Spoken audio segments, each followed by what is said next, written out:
और एक कन्या उत्पन्न हुई भृगु जी की, जिस कन्या का नाम हुआ श्री। यही श्री साक्षात भगवती महालक्ष्मी हुई। ब्राह्मण कुल में ये भगवती लक्ष्मी जी का जन्म हुआ और ब्राह्मण कुल में ही भगवान ने अवतार लिया। हरिमेधा ऋषि की पत्नी हरिणी के गर्भ से हरि रूप में भगवान ने ब्राह्मण कुल में अवतार लिया और श्री देवी माने साक्षात भगवती महालक्ष्मी ने भृगु जी की बेटी के रूप में जन्म लिया। और ये ब्राह्मण कुल में भगवान भी उत्पन्न है, ब्राह्मण कुल में लक्ष्मी जी भी उत्पन्न हैं। दोनों का विवाह हुआ है। इसमें देवताओं ने विवाह में बड़ा बढ़ चढ़ करके भाग लिया। ब्रह्मा जी, शंकर जी सब बारात में गए, इंद्रादि देवता बारात में गए, बड़ा जोर शोर से विवाह हुआ।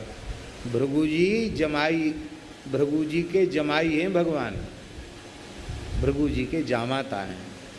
बोलो भृगु जी महाराज की। एक कथा और सुन लो, चलो सुनाई देते हैं। एक कन्या और हुई,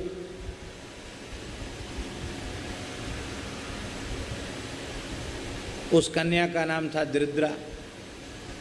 वो लक्ष्मी जी से बड़ी थी, इसलिए उनका नाम ज्येष्ठा हुआ।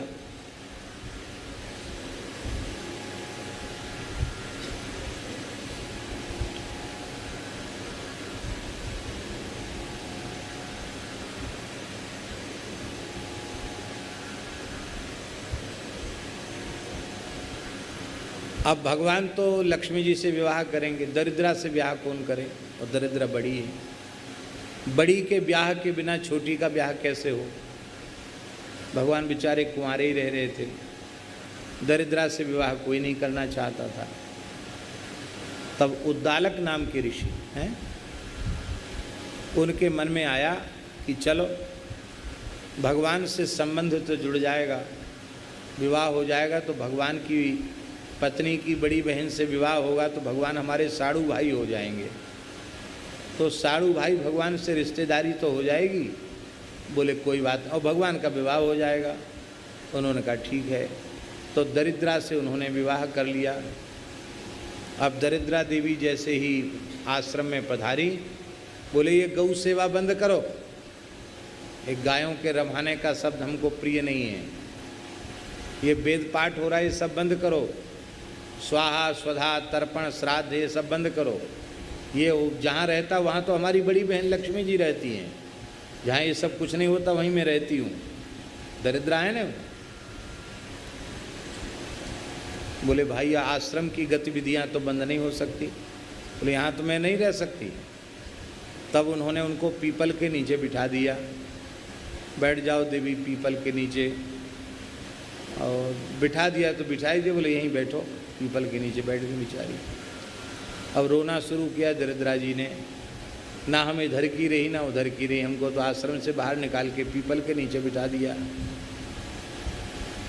लक्ष्मी जी को अपनी बड़ी बहन की बड़ी चिंता, तो नारायण भगवान के साथ लक्ष्मी जी शनिवार को पीपल के नीचे आईं अपनी बहन को सांत्वना देने के लिए, तो दिन भर वहीं रह गईं। इसलिए शनिवार के दिन नारायण के सहित लक्ष्मी जी पीपल के नीचे ही विराजती हैं। इसलिए शनिवार के दिन पीपल को दंडवत प्रणाम करना, हो सके तो पीपल में भारतीय देसी गाय का दूध, उसमें थोड़ा सा गुड़, काला तिल और कुछ तेल मिश्रित करके पीपल में चढ़ाना। इतना नहीं हो तो केवल जल ही चढ़ाना, और कम से कम 4 प्रदक्षिणा पीपल की करना, पीपल का आलिंगन करना। सैकड़ों जन्मों में भी वह व्यक्ति दरिद्र नहीं होता जो शनिवार को पीपल का स्पर्श कर लेता है, कभी दरिद्र नहीं होता।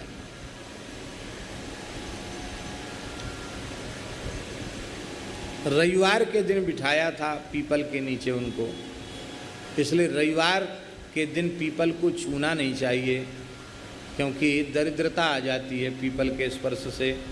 रविवार को मत छुओ, बाकी सब दिन जल तो रोज़ चढ़ा सकते हैं, पर रविवार को पीपल का स्पर्श नहीं करना चाहिए।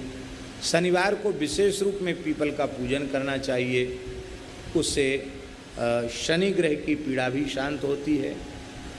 कोणस्था पिंगलो बभ्रू कृष्णो रौद्रोंत को यमः सौरी शनिश्चरो मंदः पिप्पलादेन संस्तुतः एतानि दशनामानि अश्वत्थाग्रे तु यह पठेत शनैश्चर्य कृता पीड़ा न कदाचित भविष्यति। शनि ग्रह की पीड़ा समाप्त हो जाती है, ऐसा है। इस प्रकार से बड़ी सुंदर सुंदर पुराणों में कथाएं हैं। बोलो लक्ष्मी जी महारानी।